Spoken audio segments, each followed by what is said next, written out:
Oh hey guys, what's up? This is Pants R Dragon, and today we're doing a video on the top 5 best junglers for Season 6, aka 6.1. The changes that has happened to 6.1 is that they added a new item called Runic Echoes to replace the Runeglaive. This new item is a buff to all AP junglers. They also buffed the Jungle Talisman item a bit by giving more mana regen. And the Precision Mastery has been nerfed. So a lot of people are taking the cooldown reduction mastery or other masteries. Anyways, with all that being said, let's get started.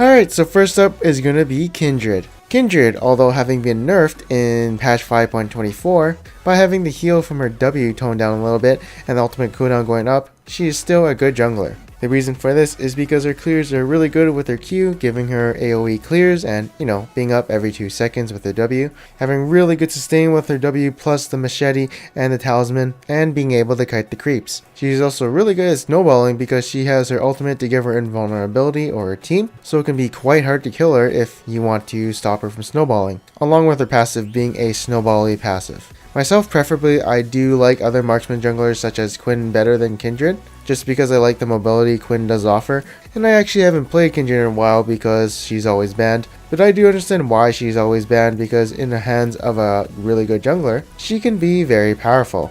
Next up we got a Nidalee at number 4. Nidalee is a cat in the jungle, and that cat got an indirect buff in this patch. Although she was pretty decent with Runeglaive, we all know Runic Echoes gives us, well, plus 10% movement speed, and gives us the Luden's Echoes passive. It's good with her spears as it will make her do extra damage, but her burst is a little bit less since she doesn't have that Lich Bang for her Q when she goes into Cougar form, or just hitting people with her auto attacks in human form. And the reason Nidalee is so good is because her early game is very good, like you'll always see her levels very high, as her clear speeds are really fast. Along with that, her ganks, as long as she can hit those spears, she's gonna kill someone. And with Runic Echoes giving her more map presence and mobility with the movement speed, she has become more stronger than before. I don't play her because whenever I play her, I always die somehow mid-game or early-ish to mid-game and throw my lead.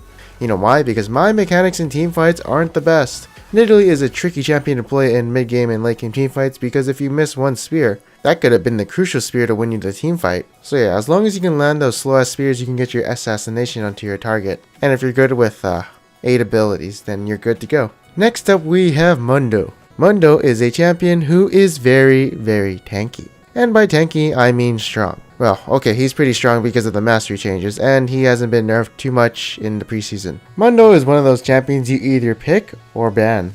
If he's up and you don't pick him, well, you're gonna have some trouble when it comes to the mid game and late game. He's gonna be like, Cleaver, smack your face, and you're gonna be like, I can't do anything because he has skirmishers, and he reduces damage, and he's got so much hit point. And then you try and burst him, and he runs away, and he has a sliver of health remaining. Then he comes back with like 50% health and kills you. And then you're like, should have banned Mundo.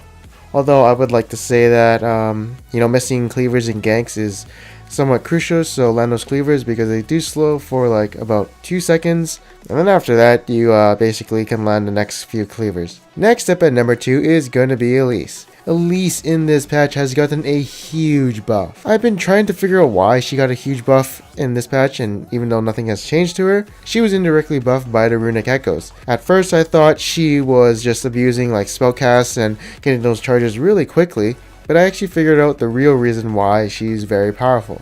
Okay, so Pantheon has the highest base movement speed in the game. If you turn into a spider, you have the same movement speed as Pantheon. Combine that with plus 10% movement speed, that is very fast, plus you have boots of swiftness, so you are a fast spider crawling around the map killing people. Like, you gotta try it.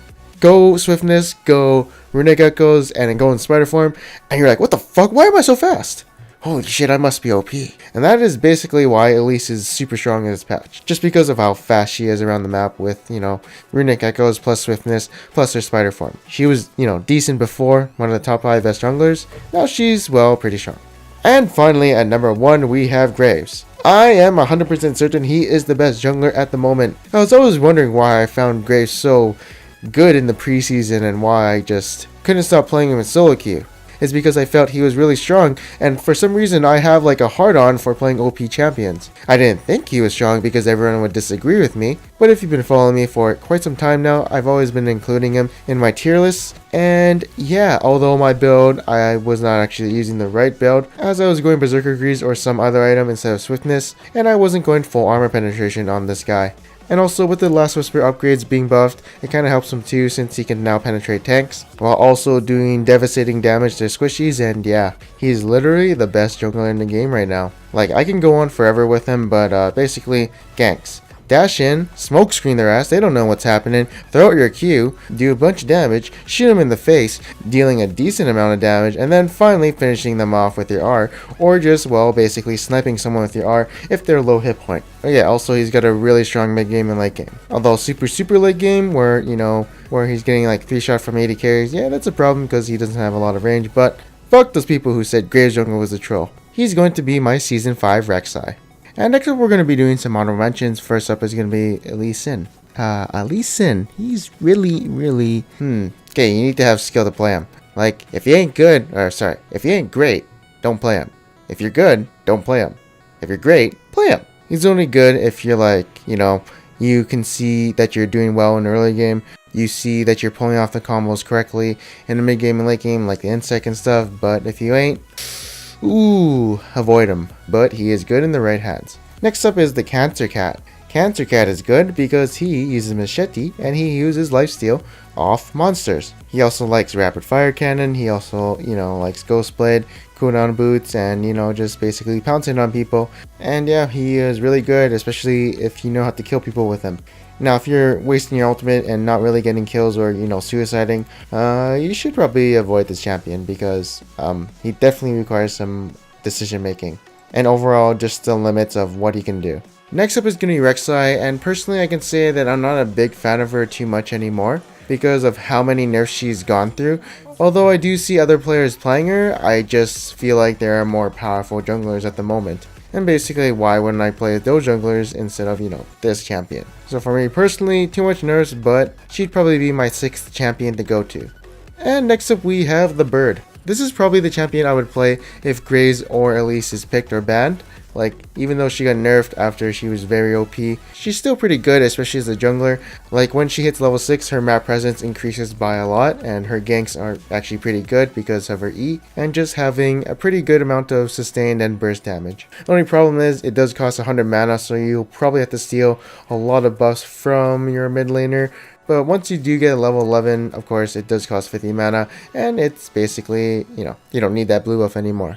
But yeah, personally, myself, I'm a big fan of the marksman jungles, but it's kind of weird also since I'm not the best AD carry, so it's kind of contradictory to my playstyle, but you know, I'm really comfortable on these champions. Anyways, that is it for this tier list. I hope you guys enjoyed it, and in the comments below, let me know who your favorite jungler or, you know, best junglers, or someone who you feel like, you know, should have been mentioned. Maybe I'll look at it once more and see if they're worthy of the honorable mentions, who knows. And make sure to leave a like if you did like this video, and subscribe for future videos like this. And again, I am Panzer Dragon, and I'll see you guys next time.